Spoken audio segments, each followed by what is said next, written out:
provisoire, l'Assemblée nationale s'achemine vers la constitution de son bureau définitif prévu pour ce week-end. Dans l'entretemps, les ambitions s'expriment à travers le mécanisme de dépôt des candidatures aux 7 postes.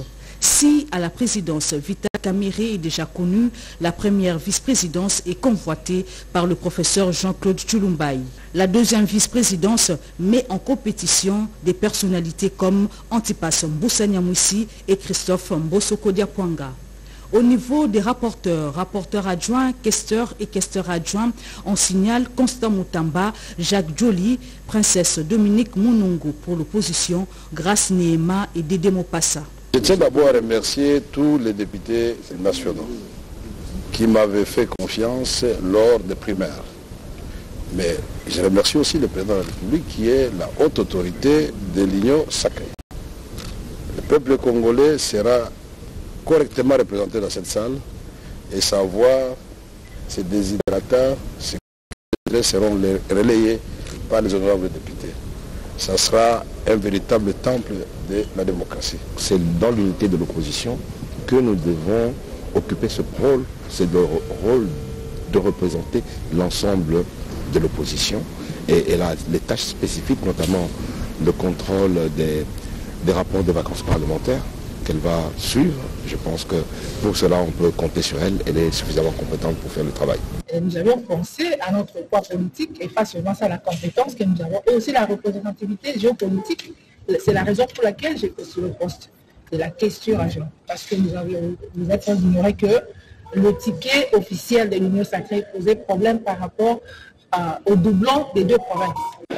Sur demande de plus de 300 députés nationaux, nous avons été obligés par eux à déposer ces jours notre candidature au poste de rapporteur adjoint du bureau définitif de l'Assemblée nationale. La jeunesse a tant réclamé sa représentativité au niveau des institutions de notre pays. Voilà pourquoi cette jeunesse m'a mandaté pour que je sois leur œil et leur voix au niveau du bureau de l'Assemblée nationale. Au nom de mon regroupement AACPG, j'ai postulé au niveau des questeurs adjoints. Les prochaines étapes seront la campagne électorale, l'affiche des listes définitives et présentation des programmes des candidats avant l'élection proprement dite le 18 mai 2024.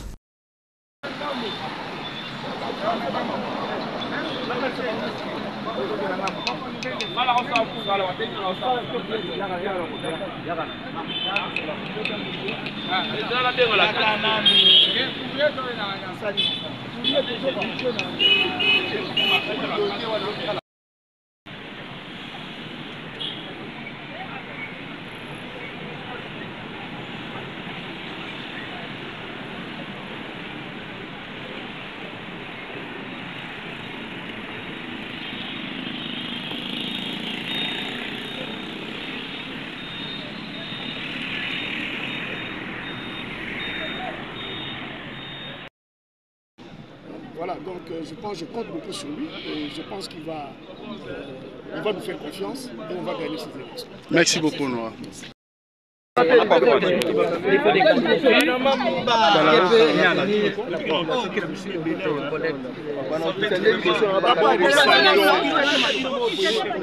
Nous saluons l'avènement de la démocratie vraie et surtout pratiquée à l'Assemblée nationale. Vous avez vécu le primaire, là vous avez vécu une ouverture d'une très grande famille majoritaire que vous reconnaissez, l'Union sacrée, dont le président de la République a mis sa main. Aujourd'hui, ça nous permet chacun de s'exprimer. J'ai dit à mes collègues de me faire confiance. Je sais que tout député peut faire ce qu'il veut. Mais il se fait que les normes qui nous gèrent prévoient 7 personnes ou 6 personnes. Alors, il faut des volontaires. Moi, je suis parmi ces volontaires. Vous me connaissez de l'expérience de 5 ans qu'on a fait ça. D'hommes. Et je me prête à vous servir à des postes que nous maîtrisons. Ici, ce n'est pas l'économie de maïs ou l'économie agricole. Non. Ici, c'est la gestion d'une caisse, un devoir de finances de tout un chacun et le fonctionnement de ces bureaux pour mettre les députés dans des conditions que l'État prévoit, pour qu'ils donnent le meilleur d'eux-mêmes, pour que la population puisse se retrouver. Honorable Dédé Mopassa, vous êtes candidat aux questions de l'Assemblée nationale.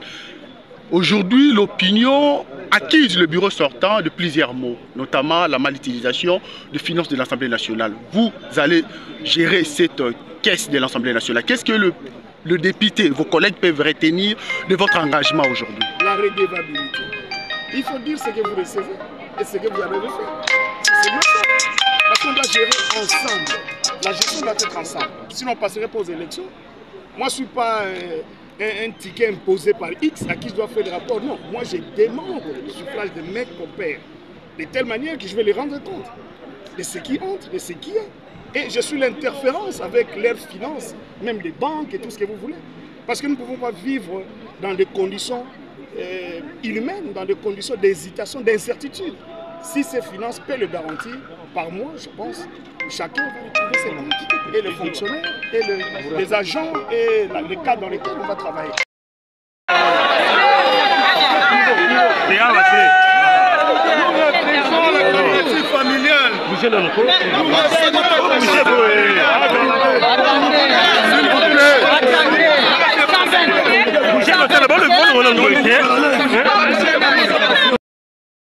Juste une question, juste une question. Madame, honorable Grâce, vous êtes candidat au poste de questeur adjoint. Qu'est-ce que vos collègues députés peuvent retenir de votre candidature de ce jour? Mes collègues députés, vous m'étouffez, non? Je suis là, leur.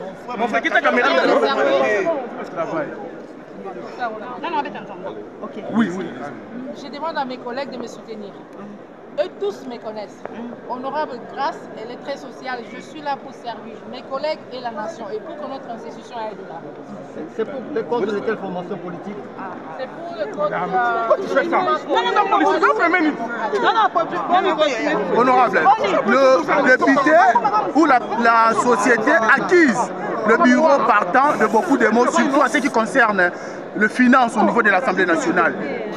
Qu'est-ce que vous pouvez promettre? Je disais, la société accuse le bureau sortant de beaucoup de mots, surtout à ce qui concerne la mal-utilisation de l'argent destiné à l'Assemblée nationale. Qu'est-ce que l'opinion peut retenir de votre mandat si une fois vous êtes élu? Je ne suis pas là pour juger les gens. Moi, je viens avec ce que j'ai comme expertise et je sais qu'avec grâce au bureau, il y aura un changement. Je ne suis pas là pour condamner les autres parce que je n'ai pas les preuves. Mais je suis là pour demander un soutien pour que je puisse servir mieux la population et mes collègues. Qu'est-ce que vous demandez aux députés? Ça a finalement permis, il a autorisé que cette démocratie soit pratiquée. Tout le monde voyait aujourd'hui. Il y a un bunch de gens ici qui viennent pour déposer la candidature, c'est-à-dire que tout le monde est autorisé, tout le monde est permis, pour qu'il y ait une représentativité, un équilibre aussi au sein de notre famille qui est l'Union sacrée. Et lorsque les gens disent certaines opinions, estiment que la plupart des membres au sein de l'Union sacrée ont jeté leur dévolu sur les membres de leur famille au sein du pays. Bon, moi je ne suis pas de cela. Pour vous prouver le contraire, je suis le résultat de la dénonciation de ce qui a été fait dans le premier ticket. Oui. Tous n'étions pas d'accord parce qu'il doit y avoir un équilibre. C'est la raison pour laquelle je remercie le chef de l'État. Il a finalement permis à ce que tout le monde ait l'opportunité. Ce n'est pas la dictature, c'est la démocratie. Donc tout le monde est autorisé de venir déposer sa candidature.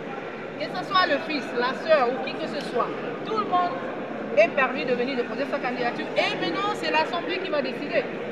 C'est bien. Merci. Merci.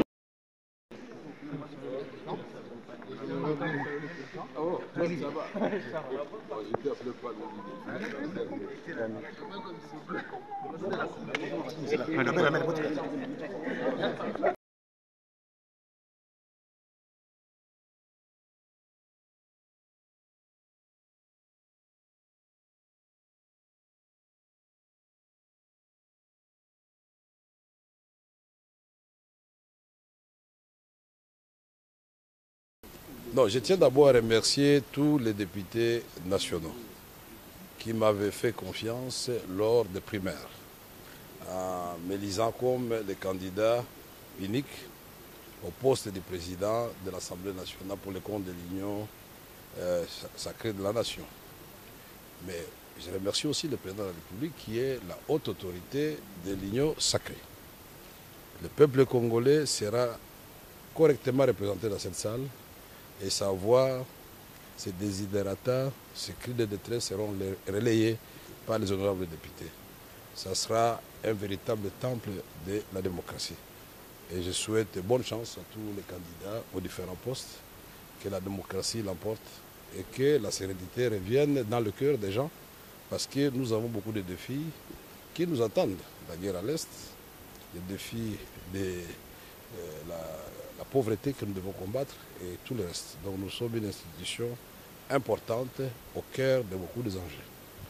Donc na tondi botondi na bandeko na nyonso oyo tango tosaki ba primaire na union sacrée ba ponaki nga lokola moko président na bango candidat à l'Assemblée nationale. Mais merci mingi na mokonzi mboka. Yenda za haute autorité union sacrée na confiance ya salingai tokosala musala na baninga nyonso pour peuple na biso. Les biko ezali institution monene kolela na ye makambo nyonso ba eli balingi ba relayer ba kozwa micro pe tokosala mikanda yo kombati na ba institution oyo ekambaka mboka micro nyonso. Démocratie sengeli boye mutu nyonso akozala à l'aise na kati ya temple oyo ya démocratie. Eza institution monene et la tondi botondi batu nyonso pe bonne chance à tous les candidats aux différents postes.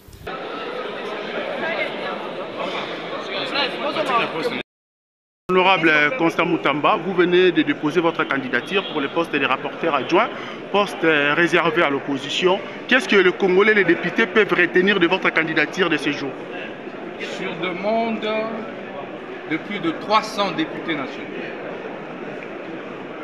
nous avons été obligés par eux à déposer ce jour notre candidature au poste de rapporteur adjoint du bureau définitif de l'Assemblée nationale.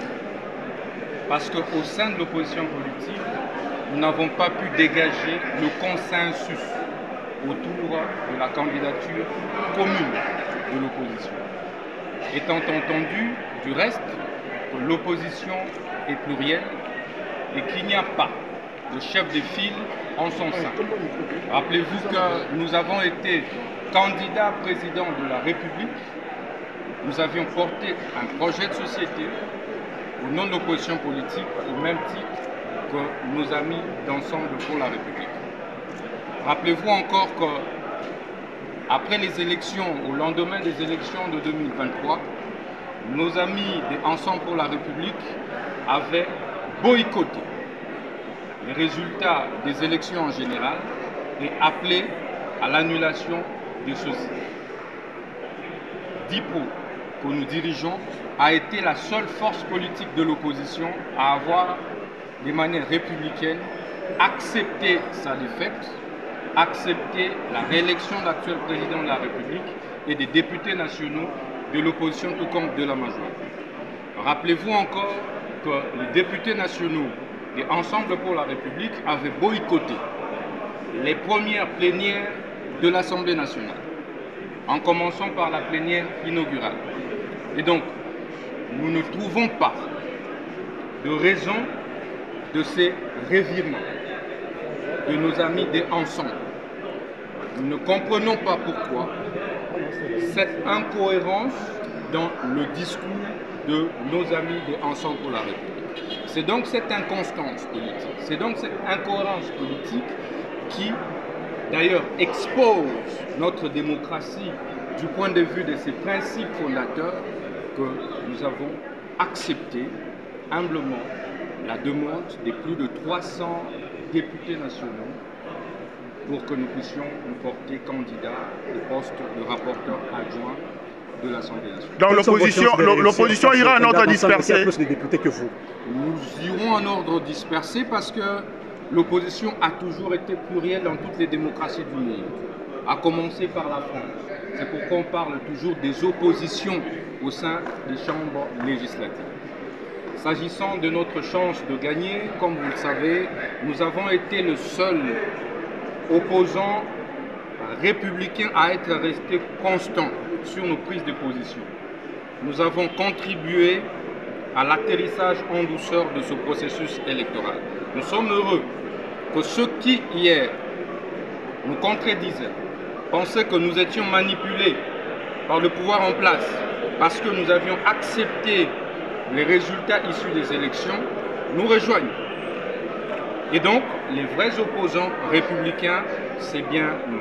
Et c'est à ce titre que nous sommes conscients que nos collègues députés nationaux de la majorité, qui vont devoir certainement nous départager le jour du vote, vont faire le choix utile, le choix de la cohérence et le choix de la constance pour la consolidation de notre jeune démocratie. Mais en même temps, nous sommes fatigués des mêmes noms. Ce sont les mêmes. Ce sont les mêmes familles, ce sont les mêmes individus. Vous savez, je ne voudrais pas vous rappeler, c'est que notre challenger de Ensemble a été et de quelle famille vient-il? Sommes-nous venus accompagner des familles dans cette République? Mais c'est pourquoi nous avons porté le choix de la rupture dans notre thème de campagne. Et aujourd'hui encore plus qu'hier, je suis le candidat de la rupture. Je suis là pour rompre avec les vieux et anciens visages politiques. Je suis là pour rompre avec les mêmes noms politiques, avec les mêmes discours politiques, avec les mêmes projets politiques. Les députés nationaux ont besoin du renouveau politique et nous croyons humblement représenter ce renouveau, ce nouveau visage politique au sein de l'Assemblée nationale. Bien, merci honorable.